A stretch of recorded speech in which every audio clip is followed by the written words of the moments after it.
Assalomu alaykum, hurmatli kuzatuvchilar. Men Termiz davlat muhandislik va agrotexnologiyalar universiteti, qurilish va irrigatsiya fakulteti, bino va inshootlar qurilish kafedrasi katta o'qituvchisi Husan va Malohat Mingnorovna bo'laman. Men sizlarga sanoat korxonalarini boshqarishning tashkiliy iqtisodiy mexanizmini takomillashtirish mavzusini taqdim etaman. Bu mavzuda 3 punktga bo'lib, quyidagilarni yoritib o'taman. Ya'ni birinchi punkt bo'yicha sanoat korxonalarini boshqaruv jarayonini tashkil etishning nazariy asoslari.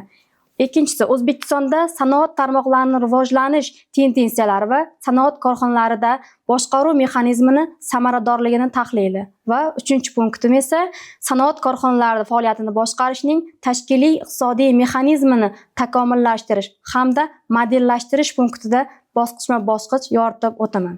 Jahonda globallashuv va raqobat jarayonlarining keskinlashuvi sharoitida sanoat tarmoqlarida faoliyat olib borayotgan korxonalar faoliyatini boshqarishda boshqaruv jarayonining samaradorligini baholash, boshqaruv tamoyillarini kompleks tadqiq etish ahamiyati oshib bormoqda.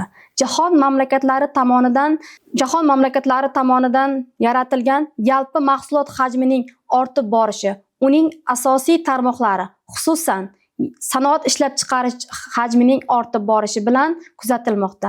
Dunyo mamlakatlarining tomonidan yaratilgan yalpi mahsulot soni esa 2023-yildan 2010-yildagi ko'rsatkichlarga nisbatan 51,6% ni ortib 10,6 trillion AQSh dollarida va 16 trillion AQSh dollarga yaqin kelajakda esa xizmatlar sohasining multiplikativ samarasi ta'sirida yana 10-12% ga ortishi kuzatilmoqda. O'zbekistonda iqtisodiyotning yetakchi tarmoqlaridan hisoblangan sanoat tarmog'i modernizatsiyalash hamda barqaror rivojlanishning qaratilgan islohotlar tarkibida sanoat korxonalarida boshqaruv jarayonlarining tashkiliy, iqtisodiy mexanizmlarini takomillashtirish alohida e'tibor qaratilmoqda. Ya'ni 2022 va 2026-yillarga mo'ljallangan yangi O'zbekiston taraqqiyot strategiyasining milliy iqtisodiyotda jadal rivojlanishi va yuqori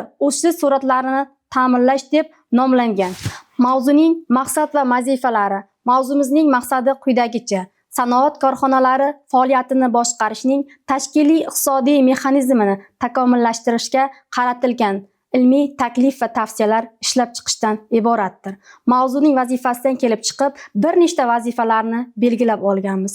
Ya'ni mavzuning obyekti sifatida mamlakatning sanoat korxonalari faoliyati, ko'rsatilayotgan korxonalar faoliyati tanlangan. Mavzuning predmeti sifatida milliy sanoat tarmoqlaridagi korxonalar faoliyatini boshqarish jarayonida vujudga keladigan ijtimoiy iqtisodiy munosabatlar tashkil etilgan. Mavzuning usullari esa mavzuda mavjud guruhlash, qiyosiy tahlil, induksiya va deduksiya tizimlar yondashuvi. Bunda esa SWOT tahlili, PES tahlili, VRIO tahlillari orqali esa aniqlab chiqqanmiz. Mavzumizni 4 bosqichda yoritib o'tamiz. Sanoat korxonalarida boshqaruv jarayonlari samaradorligini bozor dastlabki vositasida kompleks baholash uslubiyoti korxonadagi biznes jarayonlarining rang va vazn ko'rsatkichlari asosida umumlashgan. Bahoni esa samarali, samarasiz va past samarali mezonlar bo'yicha baholab o'tganmiz.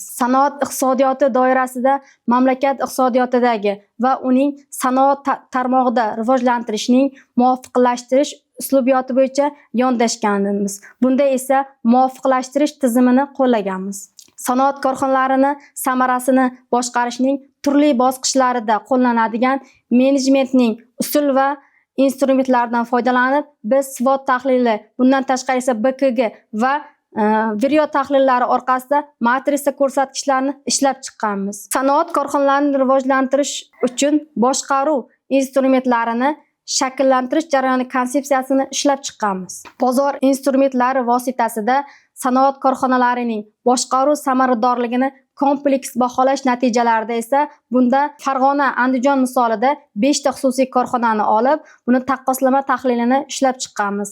Ya'ni bunda esa MGT Glass xususiy korxonasi qurilish materiallari sanoati, Tron MChJ qurilish materiallari sanoati va Max Food organik xususiy korxona, ya'ni oziq-ovqat korxonasi va 5TX unikal MChS yengil sanoat korxonasi va Sabr dizayn xususiy korxonasi mebel sanoatini ko'rib chiqqanmiz.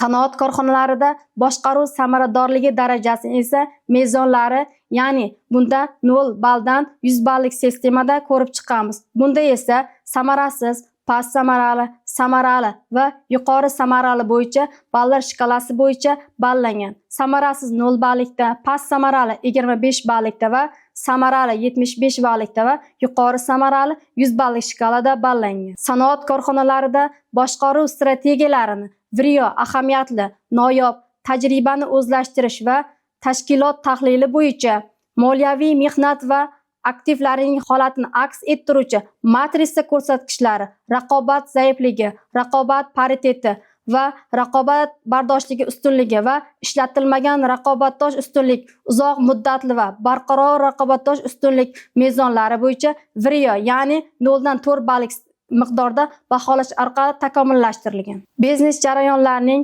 sanoat korxonalarida tashkiliy tuzilmalar faoliyatiga ta'siri esa bunda strategik boshqaruv, ya'ni ishlab chiqarish va texnologik jarayonlarni boshqarish, ya'ni moliyalashtirish jarayonlarini boshqarish, marketing jarayonlarini boshqarish, xodimlarni boshqarish va logistik jarayonlarni boshqarish va biznes jarayonlarini rivojlantirish boshqarishini ko'rib chiqqanmiz.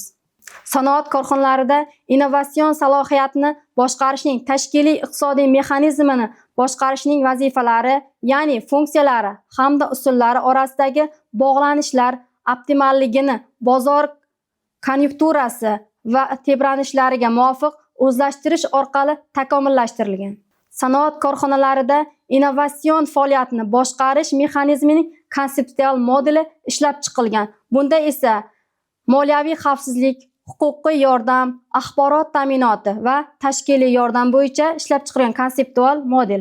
Sanoat korxonalarini innovatsion salohiyatni boshqarishning tashkiliy iqtisodiy mexanizmi quyidagi tartibda ishlab chiqilgan. Birinchisi o'sha maqsad, tamoyil va funksiyalar, usullar va tamoyillardan iboratdir. Buning natijasida esa ya'ni aniqlik va aniqlikni pariteti ishlab chiqilgan.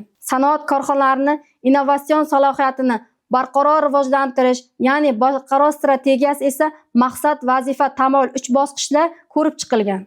O'zbekistonda qayta ishlash sanoati tarmoqlariga jalb etilgan investitsiyalar hajmi, sanoat tarmog'idagi bandlar soni, sanoat tarmoqlaridagi faoliyat ko'rsatkichlaridan korxonalar soni, kichik biznesning sanoat mahsulotga ulushi va sanoat tarmog'idagi mehnat unumdorligini o'z ichiga oluvchi ko'p omilli ekonometrik modeli asosida yalpi sanoat mahsuloti hajmining 2028-yilga qadar prognoz ko'rsatkichlarini ham ko'rib chiqqanman. Sanoat mahsulotlarida ishlab chiqarish hajmining hududlar bo'yicha taqsimlanish parametrlarini ham ko'rsatib o'tganman. Bu parametrlar ko'rsatkichi esa 2014-yildan 2023-yilgacha ko'rsatkichlar parametridir. Bundan tashqari esa O'zbekiston Respublikasi sanoat mahsulotlarini ishlab chiqish hajmining o'zgarish dinamikasini ham ko'rib chiqqanman. Bu dinamikamiz ham 2014-yildan 2023-yilgacha bo'lgan ko'rsatkich dinamikasidir. Hisob-kitoblar natijasidan olingan ma'lumotlardan foydalangan holda esa yalpi sanoat mahsulot hajmi va unga ta'sir etuvchi omillar ta'sirida o'zgarishning ko'p omili, ya'ni ekonometrik modeli tuzilganligi isboti bu ekonometrik modelimiz formulasidir. Yalpi sanoat mahsulot hajmi va unga ta'sir etuvchi omil ko'rsatkichlarining turli modellar hamda 2024-2028-yilda esa prognoz ko'rsatkichlari ham ishlab chiqildi. Bunday prognoz ko'rsatkichlari esa 2024 dan 2028-yilgacha olingan. Bunda yalpi sanoat mahsulot hajmi, qayta ishlash sanoat tarmog'iga jalb etilgan investitsiya hajmi va sanoat tarmog'idagi bandlar soni va sanoat tarmog'idagi faoliyat ko'rsatayotgan korxonalar soni va kichik biznesning sanoat mahsulotidagi ulush foizlari ko'rsatilgan. Bundan tashqari esa sanoat tarmog'idagi mehnat unumdorligi bir ishchiga nisbatan ishlab chiqilgandir.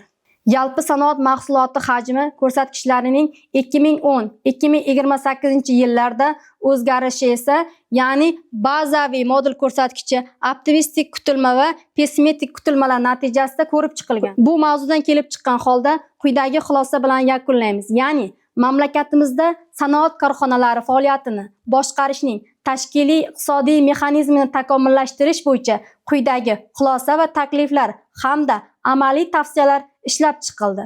O'zbekiston milliy iqtisodiyotining yetakchi tarmoqlaridan biri bo'lgan sanoat tarmoqlari iqtisodiy o'sish nazariyasida asoslangan raqobat ustunliklari negizidagi rivojlanish kuzatilgan. Bundan tashqari esa mamlakatimizda sanoat tarmoqlarining shakllanishi, hududning tarixiy rivojlanishi bosqichlaridagi o'zgarishlar ta'sirida 16 ta davrni o'z ichiga oluvchi vaqt oraliqlari bo'yicha davrlangan va maqsadga muvofiqlik prognozi ishlab chiqilgan. Jahon iqtisodiyotidagi sanoat tarmog'ining rivojlanishi siyosati ikki asosiy bosqichda qattiq va proteksionizm siyosatiga asoslangan deb mavzuni xulosalaymiz. E'tiboringiz uchun rahmat.